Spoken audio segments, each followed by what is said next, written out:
శ్రీమాత్రే నమ. జై గురు దత్తాత్రేయ నమ. ఈ వీడియోలో మనం కన్యారాశి వారికి మార్చి 29న ఏర్పడబోతున్నటువంటి షష్టగ్రహ కూటమి ప్రభావం ఏ విధంగా ఉండబోతుంది అని పరిశీలించినప్పుడు సాధారణంగా ఈ గోచారం ప్రకారం ఈ 4 గ్రహాలు 5 గ్రహాలు ఎప్పుడూ కలుస్తూనే ఉంటాయి. ఇప్పుడు 6 గ్రహాలు కేవలం 2 రోజుల పాటు చంద్రుడు అక్కడ ఉండి ముందుకు వెళ్ళడం, ఓ 15 రోజుల తర్వాత రవిగ్రహం మారడం, ఇవన్నీ జరుగుతూ ఉంటాయి.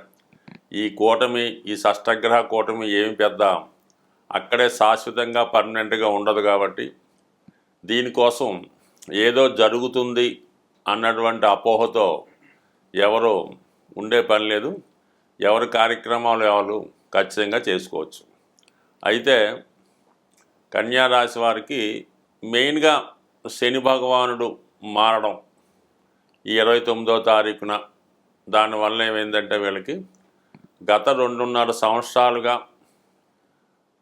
మంచి ఉపయోగపడే ఫలితాలు ఇచ్చినటువంటి శని భగవానుడు ఇప్పుడు 7వ స్థానంలోకి మారడం జరుగుతుంది. అది ఒక న్యూట్రల్ స్థానం. అయితే కొంతకాలంగా అక్కడ రాహు కూడా ఉండి శనిలాగా యాక్ట్ చేస్తున్నాడు. శనివటి రాహు అంటారు కాబట్టి ఇప్పుడు కొత్తగా అక్కడ శని వచ్చినా కూడా మీకు పెద్దగా ఏమీ పోయేది ఏమీ లేదు. అయితే ఒక విధంగా మంచి జరిగే అవకాశం ఉంది. అంటే ఏంటి ఆ మంచి? మీకు సహజంగా శని భగవానుడు షష్టాధిపతిగా మీ యొక్క వృత్తిని నిర్వహించే గ్రహం.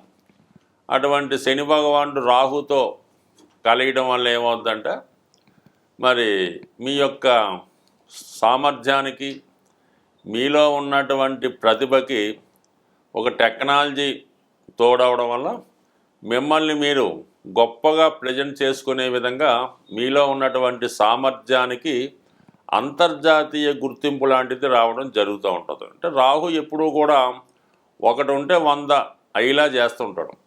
మరి సినిమా ఇండస్ట్రీలో ఉన్న వాళ్ళకి, అలాగే సాఫ్ట్వేర్ రంగంలో ఉన్న వాళ్ళకి, ఇప్పుడు వస్తున్నటువంటి యూట్యూబ్ వగైరా వగైరా మీడియా రంగంలో అందరికీ కూడా మరి కన్యారాశిలో ఎక్కువ మంది చిన్న స్థాయి ఉద్యోగులు, చిన్న చిన్న యూట్యూబర్లు, అలాగే టీవీ స్టూడియోలో ఉన్నవాళ్ళు, చిన్న చిన్న బడ్జెట్ సినిమాలు తీస్తున్న వాళ్ళు, టెక్నీషియన్స్ అంతా కూడా ఈ కన్యారాశిలో ఉండడం జరుగుతుంటుంది.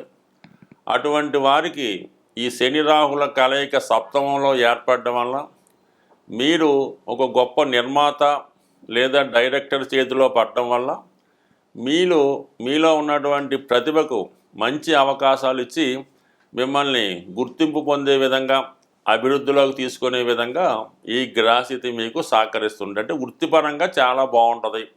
ఈ సినిమా ఫీల్డ్లు ఏదైనా అవ్వచ్చు, వాళ్ళకి బాగుంటుంది. సాఫ్ట్వేర్ రంగంలో వారికి బాగుంటుంది. ఇక ఫైనాన్సు, బ్యాంకింగ్, ఆటోమొబైల్ రంగం వారికి కూడా ఉద్యోగపరంగా బాగుంటుంది. ఇక ఏంటంటే వివాహ సంబంధించిన విషయాల్లో మాత్రం చాలా వరకు వివాహ ప్రయత్నాలు మాత్రం చాలా ఇబ్బంది పెడతాయి. ఇంచుమించుగా మీకు ఈ రాహు శని అక్కడ మే 18వ తారీఖు వరకు ఉన్నంత వరకు కూడా ఎట్టి పరిస్థితుల్లో కూడా ఏ వివాహ సంబంధం కుదరదు. ఒకవేళ వివాహ సంబంధం కుదిరినది పెళ్లి వరకు నిలబడుతుందనే గ్యారంటీ ఉండదు. అలాగే ఆల్రెడీ వివాహం జరిగి ఉన్నటువంటి భార్యాభర్తల మధ్య ఏదో ఒక విధమైనటువంటి సెపరేషను, తాత్కాలికంగా దూరంగా ఉండడం జరిగే అవకాశం ఉన్నది. సో పెళ్లి విషయంలో, ఈ అఫైర్స్ విషయంలో, అన్యోన్యత విషయంలో మాత్రం ఇబ్బంది ఉంది. ఉద్యోగపరంగా ఓకే, టెక్నికల్ రంగంగా ఓకే.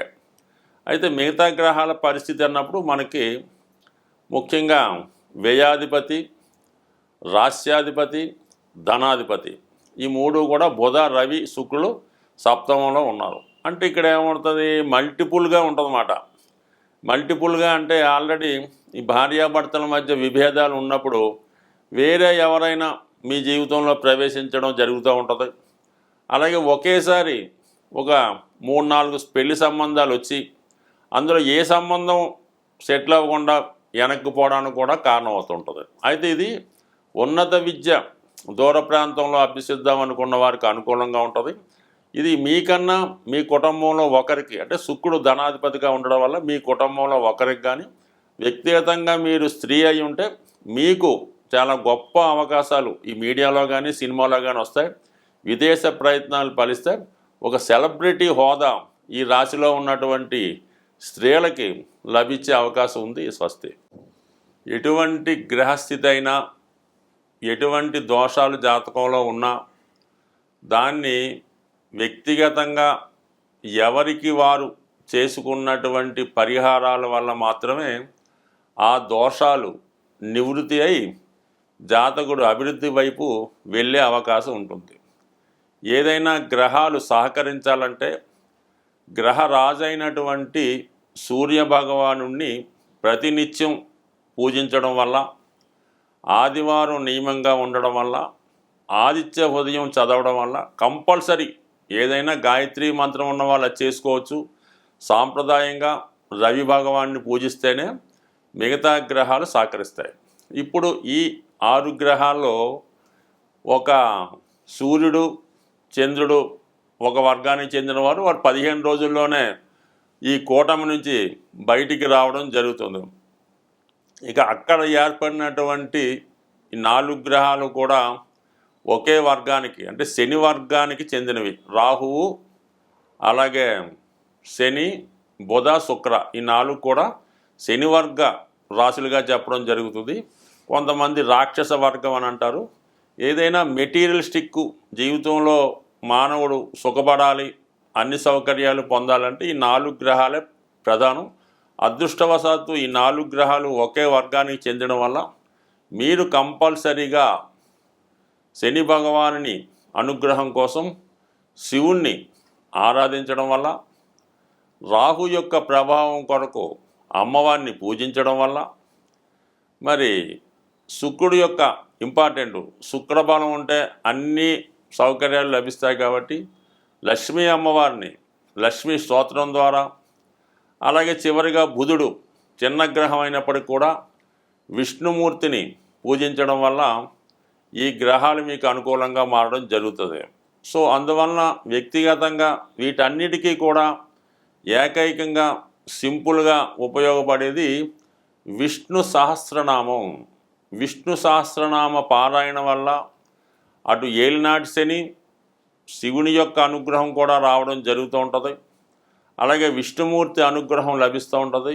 ముఖ్యంగా లక్ష్మీ అమ్మవారి అనుగ్రహం కలగాలన్నా కూడా ఈ విష్ణు సహస్రనామ పారాయణతో పాటు అందులోనే యాడ్ అయినటువంటి లక్ష్మీ స్తోత్రాన్ని కూడా అది వినడం కన్నా, చదవడం కన్నా ముందు దాని యొక్క అర్థాలు మీరు వివరంగా తెలుసుకునే ప్రయత్నం చేయండి. మరి చాగంటి కోటేశ్వరరావు గారి ఉపన్యాసాల ద్వారా కానీ, పర్టికులర్గా ఉన్నటువంటి మరి ఆ విశ్లేషణ గ్రంథాలు చదవడం వల్ల తెలుసుకోవచ్చు.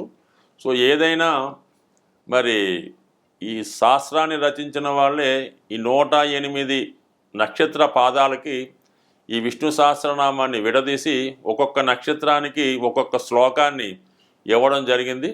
అంత విపరీతమైనటువంటి విష్ణు సహస్రనామం చెప్పే నాలెడ్జ్ అయితే మనకి లేదు. కానీ సింపుల్గా మీరు ఏదైనా గార్గయ్య గారి పంచాంగంలో ఏ నక్షత్రం వారు విష్ణు సహస్రనామంలో ఏ శ్లోకాన్ని చదవాలి అన్న విశేషాన్ని వారు కూడా తెలియజేయడం జరిగింది. కాబట్టి మీ నక్షత్రాన్ని అనుసరించి కనీసం ఆ 4 చరణాలన్న విష్ణు సహస్రనామాన్ని పారాయణ చేస్తూ, లక్ష్మీ స్తోత్రానికి మళ్ళీ దానికి మినహాయింపులు ఉండవు. అది కంప్లీట్గా పూర్తిగా చదివితేనే అన్ని రకాల ఫలితాలు మీకు రావడం జరుగుతాయి తప్ప ఇందులో భక్తి విశ్వాసం అయితే ఏంటంటే మరి మా అబ్బాయి చదవడండి, మా అమ్మాయి చదవదండి, దాని బదులు మేము చదువుతామండి, పనిచేస్తుందంటే మాత్రం ఖచ్చితంగా పనిచేయదు. కనీసం సూక్ష్మంలో మోక్షం ఎంతో కొంత నమ్మకం పెట్టుకుంటూ కనీసం ఆ పుస్తకాన్ని దగ్గర పెట్టుకొని వీలైనప్పుడల్లా దాని వంక ఒక చూపు చూస్తే కంప్లీట్గా మీకు ఆ అనుగ్రహం తప్పగా లభించే అవకాశం ఉంది. ఏదైనా నమ్మకం, విశ్వాసం, గ్రహాలు శుభాన్నిచ్చినా కష్టాన్నిచ్చినా అవి అనుభవిస్తున్న వారికి ఇది చక్కని పరిహారంగా లభించే అవకాశం ఉంది. స్వస్తి.